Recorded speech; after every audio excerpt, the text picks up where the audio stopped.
ang itsura po ng Ate LV nung pumasok sa amin, yung mata niya po, medyo may puti-puti na po yung gilid ng mata niya. Ngayon po, kaya po nagkaroon siguro ng damage dito sa gilid ng kanyang kaliwang mata. Gawa po ng pag-aaway nila ng isang boy namin. LV? Sinungaling po sila. Hindi po yan totoo, sinungaling. Ano totoo? Ito ang Wow Trending. Amo ni Nanay LV humarap na sa Senado at kwento niya, ang mga sugat daw ni Nanay LV ay sanhi sa mga kamot lang dahil tamad daw itong maligo. At ang kasamahan daw ni Nanay LV ang sumuntok sa kanyang mata dahil pumasok ito sa kwarto ni GM at pinakialaman ang brief at ginawang basahan ng mga gamit. Nung pumasok daw si Nanay LV sa pamilya Ruiz, may puti-puti na daw ang kanyang mga mata at hindi daw 2017 pumasok si Nanay LV sa kanila kung hindi 2019. At ipinakita din ni Franz Ruiz ang hawak niya na picture. Ito daw ay kuha nung pumasok si Nanay LV sa kanilang bahay bilang kasambahay. Nang tingnan naman ni Doktora Irene Oloroso ang picture kung totoo nga ba na may puti-puti na ang mata ni Nanay LV, at ang sabi ni Doktora ay wala naman daw siyang nakikitang mga puti-puti sa gilid. Your Honor, parang wala naman pong mga white opacity, Your Honor. Dito, napalunok ng laway ang amo ni Nanay LV na babae. Napansin din ni Senador Jinggoy Estrada na gumagawa lang ng kwento itong si Franz Ruiz. At napansin din ni Senador Jinggoy Estrada na mukhang mamahalin ang abogado ng mag-asawang Ruiz. At nang tanungin ni Senador Jinggoy Estrada kung magkano ang bayad, ang sagot naman ni Franz Ruiz ay konti lang daw, sabay bulong sa kanyang abogado na 10K lang daw dahil kababayan ng asawa niya. We are technically kababayans, Your Honor. We've given them some leeway with respect to our fees, Your Honor. Right.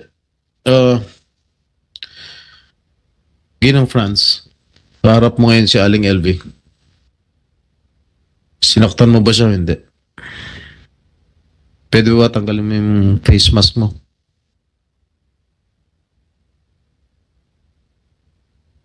Hindi na ako magpapaligoy-ligoy pa. Good morning po, Your Honor. Hindi po. Saan ang galing yung mga sugat niya? Yung mga sugat niya po, yun yung tamad po siya maligo. Minsan inaabot ng 4 na araw, 5 araw siya maligo. Tapos po, yung mga sugat-sugat po niya na yan, nakakamot niya po.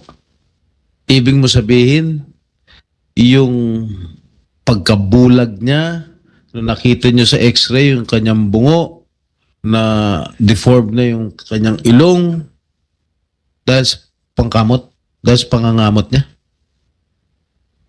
Hindi po. Oh. Yung po yung pag-aaway nila magkakasama daw dun sa likod. Yung late ko na rin po nalaman, Your Honor, na nag-aaway-aaway pala sila sa likod kapag halimbawa magkakasama na po sila. Meron, Aling LV, meron ba kayong kaaway doon? Wala pong kaaway doon. Wala ho kayong kaaway. Opo. Ang sinasabi kasi ng amo mong babae, na si Ginang Franz, yung sanhi ng sugat mo ay dahil sa pangangamot mo raw. Hindi po yung totoo. At nag-aaway-aaway daw kayo nung magkakasama doon. Yung mga Hindi kasamahan po. mo doon. Hindi po.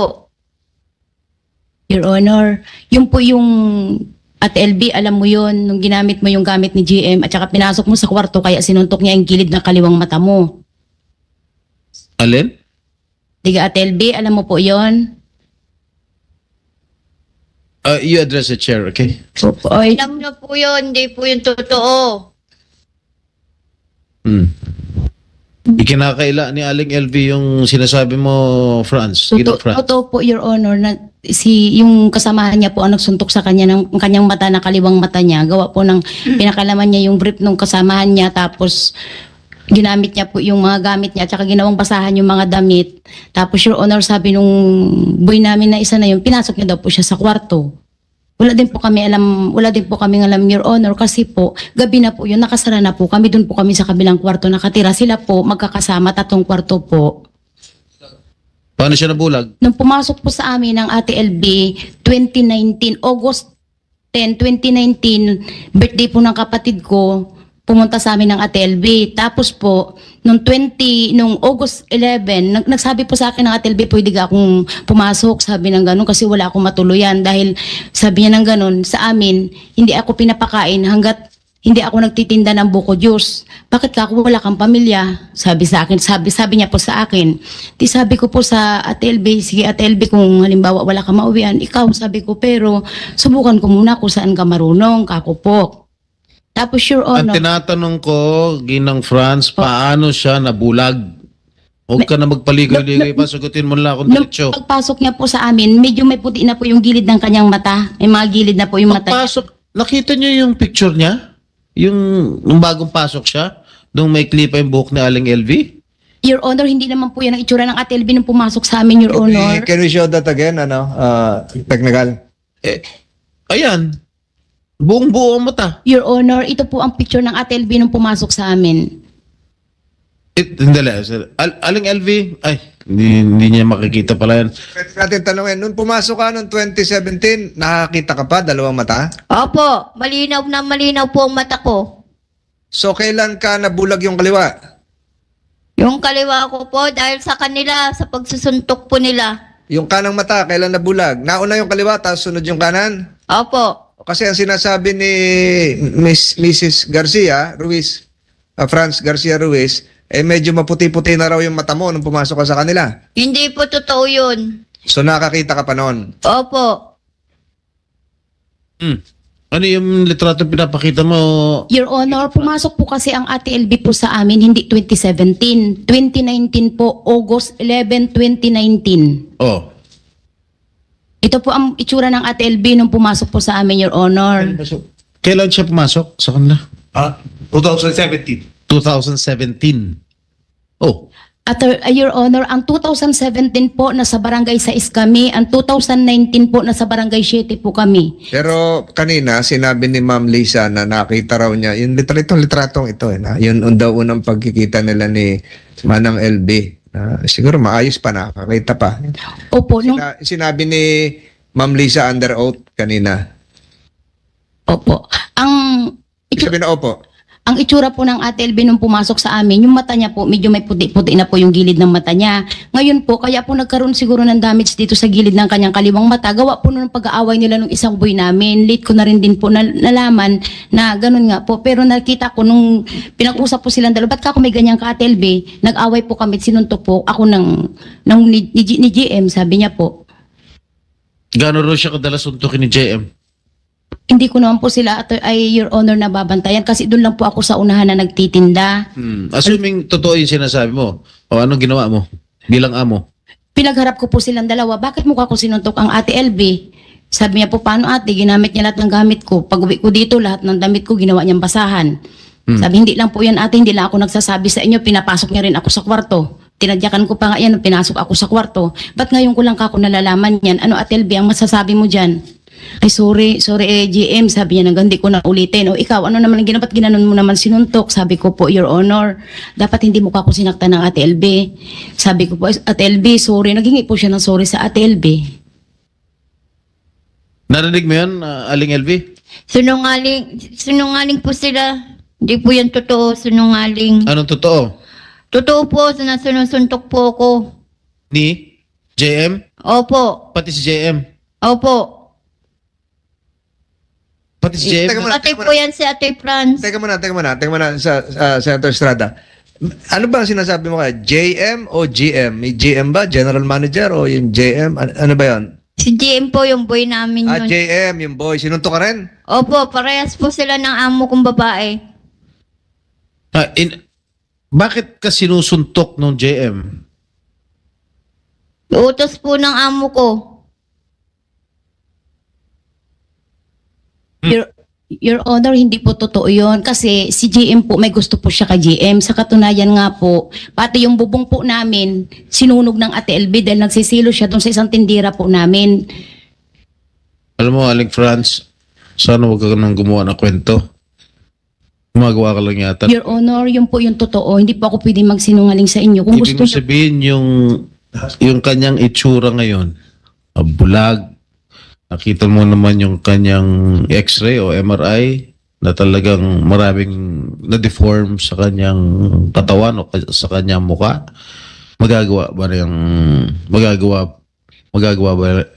ba ng isang tao lamang? Yun po ang hindi ko po alam sa kanila, Your Honor. Kasi po, hiwalay po kami ng tulugan sa kanila dahil meron po silang 3 kwarto na magkakasama. Pagkatapos ko po galing sa simbahan, Your Honor, ay sa tindahan, Your Honor, maghapon pa ako nakaupo doon. Pagkatapos ko po, nagugasaw katawan, napasok na po ako ng kwarto namin, Your Honor. Hindi ko po alam kung anong nangyayari sa kanila. Lalo po, Your Honor, ay lagi din po kami sa biyahe mag-asawa. Tuwing makalawang araw na sa biyahe po kami. Assuming nakita mo na nag-aaway, kung totoo talaga yung sinasabi mo na nag-aaway yung JM o whatever, hindi mo man lang pinagamot sa ospital? Hindi Your mo man lang Honor. pinala sa ospital? Ang ginawa ko po sa Ate LB nung, kasi ang nangyari lang po baga, Your Honor, dito lang baga po ay Sagutin mo ko, dinala mo ba sa ospital o hindi? Hindi po, Your Honor. Kasi po, ano lang siya, para baga po siyang sugat lang dito banda sa gilid po ng mata niya. Yun lang po ang nakita Di ko. ba dumudugo? Sabi nga ni Aling LV, dumudugo kanya mata. Hindi po, di kung dumugo po, dinabulag na po sana agad-agad dito ang mata niya. Kung dumudugo Bulag po, na nga ho bulag na. Your Honor, hindi to lang po kasi yung nangyari sa kanya, Your Honor. Kasi yung kanyang mata nung pumasok po, may puti-puti na po yung mga gilid ng mata niya, Your Honor. Pero ito pong larawan dito sa harap natin na sinabi ni Ma'am Lisa na nakita niya noon, hindi naman ho ito itsura ng bulag. Hindi nga po, Oh, pero may puti-puti. may puti-puti, Your Honor, yung gilid po ng Hindi mata ka naman niya. doktor, para mo masasabi may mga puti-puti na ano. Kasi, Your Honor, Maayos ang itsura niya nung pumasok siya sa... Your Honor, hindi po yan ang picture ng Ate LB. Maayos ang itsura niya. Pati yung si Ma'am Lisa nagpapatunay na maayos ang itsura niya. Your Honor, may picture po kami nung pumasok ang Ate LB sa amin kasi kasama namin yan kapag nagbe-beach kami, kapag naggagadiring ang family namin, kasama po namin yan. For purposes of fairness here, can the committee secretary retrieve a copy of that picture for record purposes? Tingnan mo, kunin mo. Let the record show that, ano mo na lang, screenshot and then kunan mo litrato para may record tayo. So, pwede nyo ipakita yung larawan pinapakita niya. Pwede naman nating ipaano yan ipa-forensics yan kung kailan kinunan yan Kung bago lang yung larawang yan o 5 taon na yan o 1 buwan pa lang. So, pakita mo, records will show that Mrs. Franz Garcia is trying to secure the picture which she alleged was taken when LB Vergara was employed. Hindi pa makita, Mrs. Garcia, yung gusto mong ipakita kay Senator Estrada kanina, hindi mo na makita ngayon. Alin yung litratong yun? Nasa beach, may puti-puti ang mata, so it is taking you quite some time. Comsec, dala mo yung cellphone mo, Comsec, kasi kukunan mo ng screenshot para isang kuhanan na lang yon. So, we're giving the Comsec several minutes to retrieve his cellphone para kunan mo na lang to form parts of the records of this case, of this hearing. So, nakita nyo na yung litrato na gusto nyo ipakita kanina kay Senator Estrada na gusto nyo kanina, minamadali nyo si Senator Estrada na may litrato na gusto nyo ipakita. Ngayon, gusto na nating makita talaga yung larawan. Ano yung cellphone? Is that the cellphone of the resource person or the cellphone of the lawyers? Parang iba na. Yung pinapakita mo, get the picture from the cellphone of Mrs. Garcia Ruiz. Hindi na makita yung litrato? Your Honor, pinorward ko po sa aking lawyer kanina. Pinorward niya. Hindi, yung gusto mong ipakita kay Senator Estrada, Po. sana makita na ng... Comsec, kuna mo na ng litrato para ma-compare natin. In the spirit of fairness, we are trying to secure the photo that you are trying to show a while ago, that you tried to show a while ago to Senator Estrada. So, hindi pa nakikita? Cellphone mo. Kaya, may date naman yan lalabas naman ang date dyan at saka na makikita kung kailan yan kinunan. Tapos na, Comsec? Mr. Chair, habang hinintay natin na ma-flash sa screen, Aling Franz, Ginang Franz, Please proceed. Yes, Your Honor. ano ba trabaho niyo at kinabubuhay ninyo? Magtitinda lang po. Naglalako ng mga gulay sa mga bukid, Your Honor. Tapos Tapos tindahan lang po. Tapos nakakapag-hire kayo ng mga magagaling na abogado. Mga kalugar lang po namin, Your Honor, tsaka mga parehas na Ilocano, Your Honor. Ano?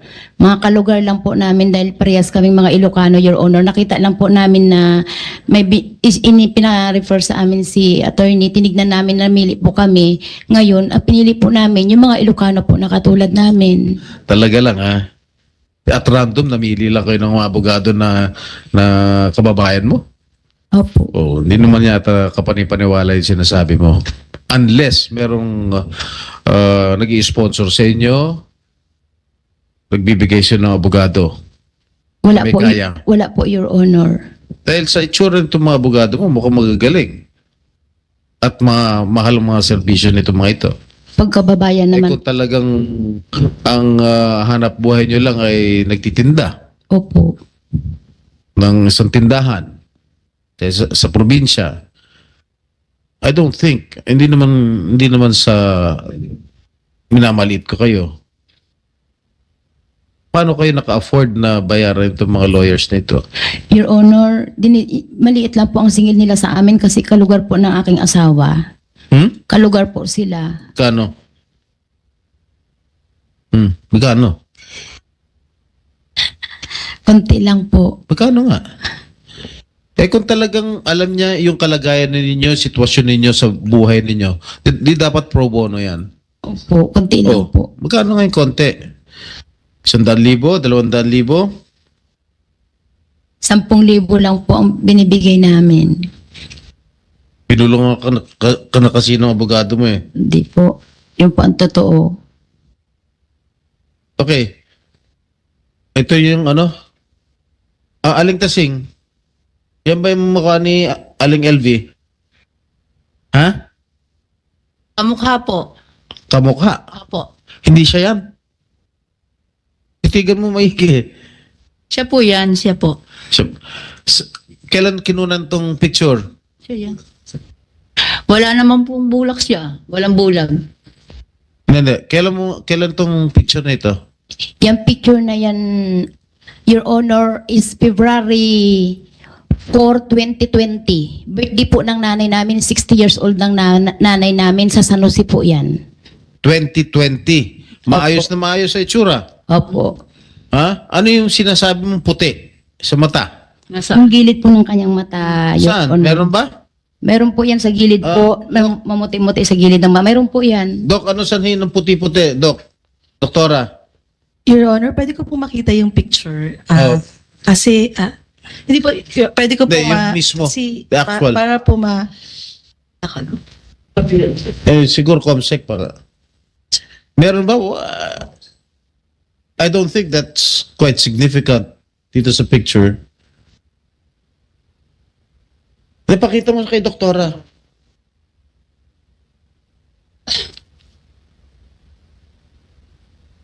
Aling Tasing, siya yan, ha?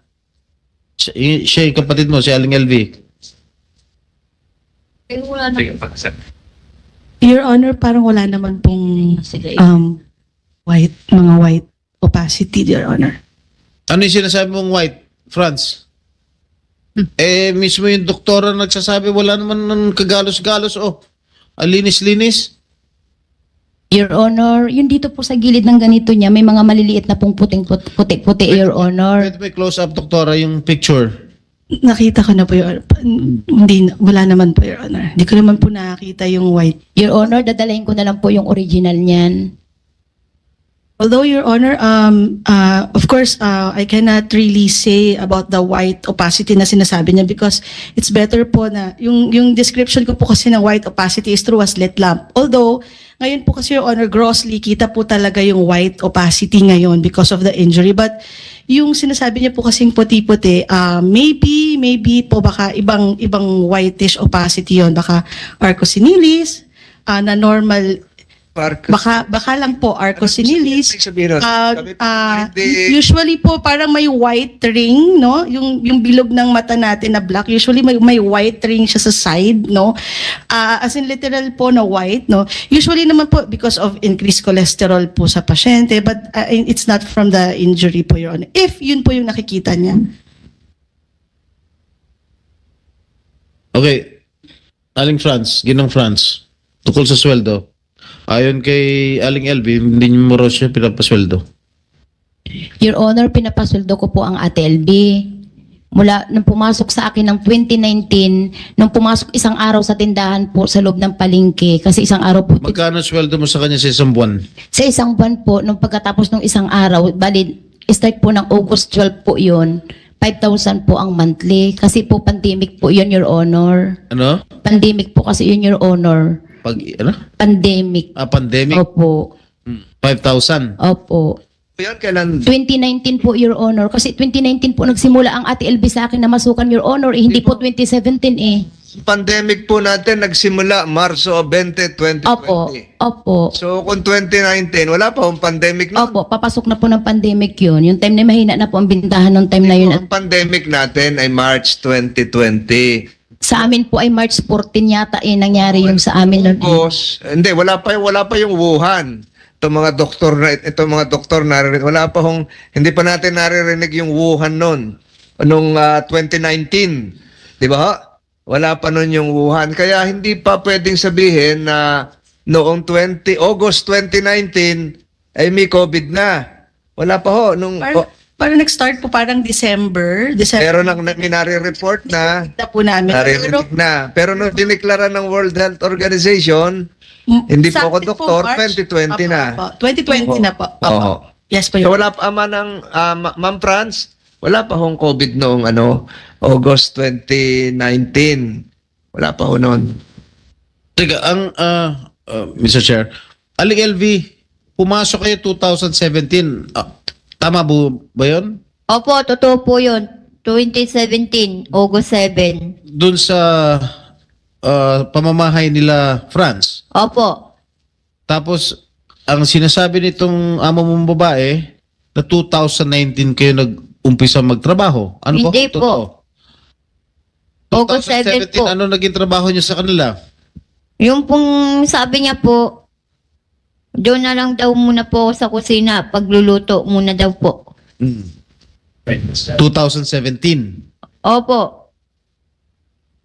Your Honor, ang 2017 po namin sa kalsada po kami, Your Honor, doon po kami nagtitinda, kubol-kubol lang yun. Yun yung nabanggit ng Ma'am Lisa, nasa gitna lang po kami ng kalsada ng 2017, 2018. Ate LB, nung pumasok Sa 15 daw ho yun, sabi ni Opo, Ma'am Lisa. 15, 16, 17, 18, nandun po kami sa kalsada na yun, Your Honor. Ate LB, nung pumasok po kayo sa akin, diga po ay nasa barangay 7 tayo, Ate LB. Ate LB. Yung tanong sa Opo. sa chairman, hindi ho. Ay, sorry po. Oho. Your Honor, nung pumasok po ang Ate LB sa amin, ay nasa barangay 7 po kami, Your Honor. May mga mayor's permit po ako, Your Honor, na magpapatunay na magkaibang barangay 7 at barangay 6. Till 2015 to 2018 na barangay 6 po kami sa kalsada po, Your Honor. Kaya ang Ate LB 2019. Pero nagtrabaho sa inyo si Aling Elvin at hindi mo pa siya kilala noong 2017? Hindi po, Your Honor. Hindi po, Your Honor. Paano nangyari yun? Aling LV, hindi ka pa raw kilala ni Ginang France noong 2017. Kilala na po ko niyan. Nandun na po siya sa may sa pesto namin, sa tindahan. Yung pong sinasabi niya, nagtinda po kami sa Tianggi-Tianggian ang tawag namin. Nasa kalye raw. Opo, sa Tianggi-Tianggian po yun. Tuwing umaga po, na madaling araw, pumupunta na po kami doon. Ano ginagawa mo, Aling LV doon? Minsan po, sinasama niya po ako sa Tianggian. Tapos, Nagbubuhat po ng paninda ng mga gulay-gulay. paninda nila. Opo. Tapos po. Tapos po, tuwing tanghali po, ibabalik namin po doon sa may tindahan namin. Sa pesto. Pinapasweldo kayo? Hindi po. Ang sabi, pinapasweldo kayo nung simulang 2019, 5,000 Hindi po Sa totoo. buwan? Hindi po. Pero itong 2017, kahit kailan hindi kayo pinasweldo. Opo, buhat. Kahit 2019 beyond, hindi kayo pinapasweldo. Opo. Kahit isang kusing, wala kayong natanggap. Wala po. Totoo ba yan? Before you proceed, Senator Estrada, meron po ako nabalitaan, Aling LB, na nung kayo ay lumipat na sa Batangas City, galing nung kayo ay nakaalis sa Mindoro, pumunta ng Batangas City, merong pagtatangka na ang iyon dating amo na isuli sa'yo ang isang pitaka na nagkakahalaga ng 20,000 pesos na hindi mo tinanggap. At dahil sabi mo, wala ka namang pera. Totoo yun? Totoo po yun, wala po akong pera kahit singkonduling. Wala po ako natatanggap na sweldo sa buhat sa kanya. Hindi, pero pinadalhan ka raw ng, nakakalimutan mo raw yung pitaka na may 20,000 pesos. Totoo ba may 20,000 pesos? Wala po, di po Wala. totoo yun. So anong ginawa mo nung binibigyan ka ng pitaka na naiwan mo daw at pinasoli mo ba? Pinasoli mo yung pitaka? Hindi mo tinanggap? Hindi po. Mrs. Garcia Ruiz, totoo ba na meron kayong pinadala na 20,000 nung nakaalis na sa Mindoro si Manang LB at pumunta na ng Batangas City, pinahabol niyo yung 20,000 at di umano pinasabi niyo na may nakalimutan kang pitaka rito, may laman 20,000 piso at hindi tinanggap ni LB dahil hindi nga daw siya nasweldo. Totoo ba yon?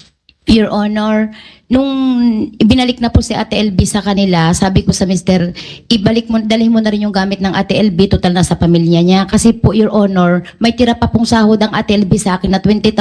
Sabi niya sa akin, kapag alis na ako, tayo sa kakukunin. Ari po, listahan, Your Honor, ng mga lumang notebooks na mga bali ng Ate LB. Ang mga listahan ng kanyang mga pinasahod sa kanya. May pirma?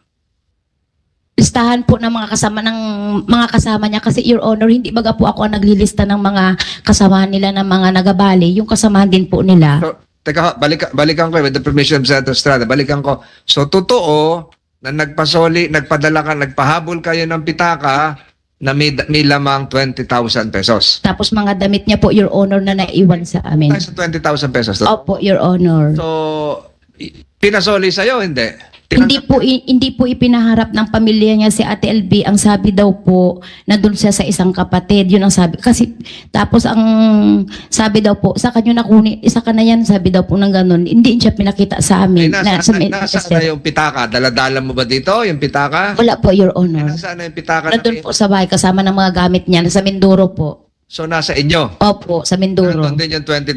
Opo, kasama ng gamit. Doon sa perang 20,000, ano ang laman ng pitaka? Wala na po, tsaka mga damit lang po. Yun. Kasi, Aling LB, ikaw, may pitaka ka ba talaga? Po? May pitaka ka? Opo, yung panlalaki po na parang batik po. Nasaan na yun? Tinapon na po nila yun, yung mga kasama po ng mga gamit ko noon. Ayun. So, yung bang pitakang sinosoli sa'yo ay yung pitakang panlalaki? O ibang klase Hindi ko na pitaka? po alam yun, hindi ko na Hindi po mo nakikita. Kasi, Ma'am Garcia Ruiz, pag ang tao po ay may pitaka, sa pagkakaalam ko, may kasama pa yung ibang mga bagay. May ID, mayroong mga larawan,